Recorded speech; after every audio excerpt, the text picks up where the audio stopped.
JLO at one point had a net worth approaching $400 million, and that number is likely dropping quick.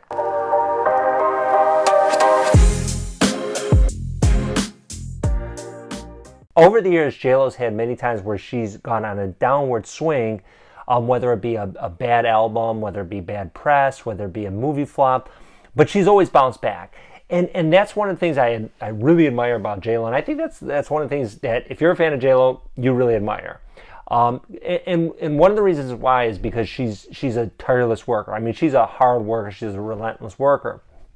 But recently, it seems like everything is coming at her all at once, and she's taken quite the hit. Now, before we get into everything, keep in mind, aside from the big things we're going to discuss, keep in mind that her monthly expenses likely run into the hundreds of thousands of dollars between her travel, between her home expenses, between her staff.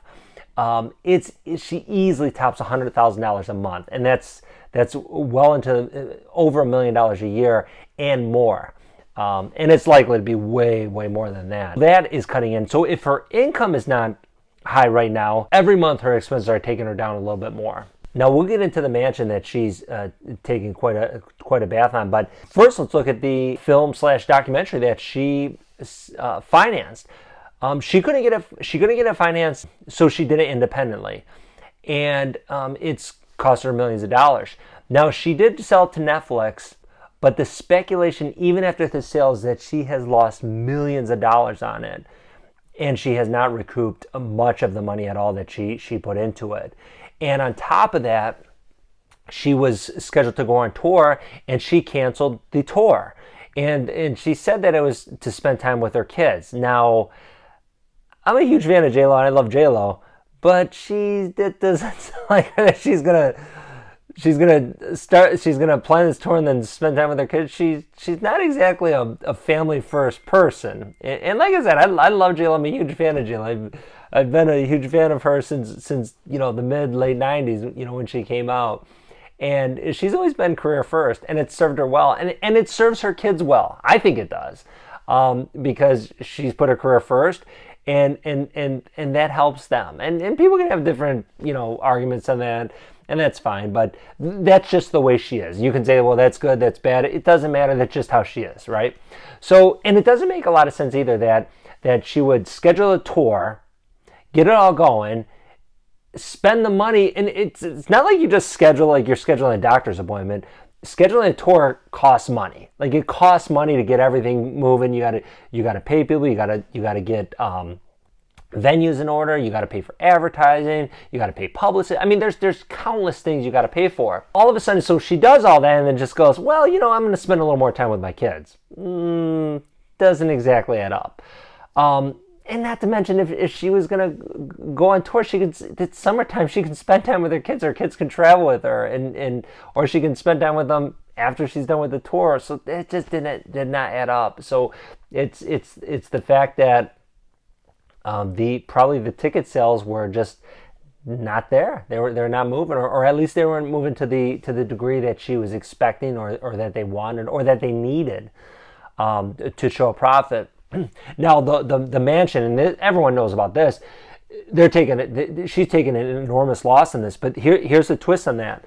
Now, if you look at what they bought it for, what they're selling it for. Now, obviously, they're going to lose money on the real estate fees, lawyer fees, title fees, all these type of fees. When you sell a house, there's so many things you have to pay for. It's ridiculous. I mean, really, it's like highway robbery. But that's my own opinion, whatever. But anyways, the bigger thing is that she undertook quite extensive renovations on the house when she moved in.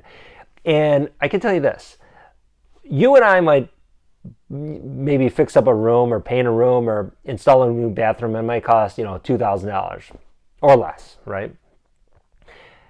The renovation she does on a $40 million mansion or a $60 million mansion, it's like, even if you're redoing a bathroom, it's probably going to cost in the six figures. So she added rooms, or she repainted things, and she, changed designs of things. It likely ran into the millions. And I saw some reports that there's speculation that she could lose $20 million on the house alone, just on that alone, and that's unreal. And if you look at the reports lately of if you see any pictures of JLO, she looks beaten and defeated right now. I mean, she looks, and the thing about her, I think one of the things that defines her is her relentlessness, her being able to bounce back from almost anything that's been thrown at her throughout her career. I mean, she's had albums that flopped. She's had movies that flopped. She's had relationships that flopped. I mean, she's had everything, and that's nothing that no one else experiences. We all experience failures in our life, with jobs and with relations and whatever it might be. JLo has done the same thing, except hers are just magnified. And she's under the public spotlight. So when she messes up, or when she has a bad day or a bad week or a bad month or a bad year or a bad project, we all see it, and it's reported relentlessly. It's reported constantly on the TV, and in every magazine. So that probably doesn't exactly help. The difference now is that it seems like everything is happening, with the house and with the divorce and with her movie and with her ticket sales and her tour sales and her album. It's like everything is just going south. And one of the things that might be is that it might be her fan base is drying up. And that's what's very, very likely happening right now, which she's seen as she's getting older and her fans are getting older. People move on, and even though, like, you and I, we're still huge fans, we still buy her stuff, we still consume whatever she puts out, not everybody does. And as a lot of whether it be a business, whether it be a performer, whether it be an entertainer, whether it be a sports star, whatever it might be, especially in the entertainment industry, as people get older, it's the fan base tires of it. Why people do, I don't know. Some people are true fans. They keep consuming, and then other people are they're onto the next big thing. So her fan base has likely shrunk, and she's seeing that. And before, it's happened to her before. I'm sure it has, where her fan base changed or it got smaller. She has been able to bounce back. Even, for example, when she had an album flop and then she became a judge on American Idol. Well, she went from a failure album, where she might have gotten in advance, and then she's losing money because then all of a sudden she gets a job on American Idol where she's probably making $10-20 million per season. So again, the money it starts up again, and then it puts her on TV every week, puts her in front of her fan base and new fans, and then it kind of spurs a whole new track for her. And JLo's been one of those people who has just been a worker all her career, and again, that's one of the things I admire about her. And I would imagine most people who are a fan of her, that's one of the big things you admire about her is just her work ethic. She's always she's always going, and anytime she has a setback, she just bursts through it and moves on to the next thing, and becomes better and bigger and a bigger star after that.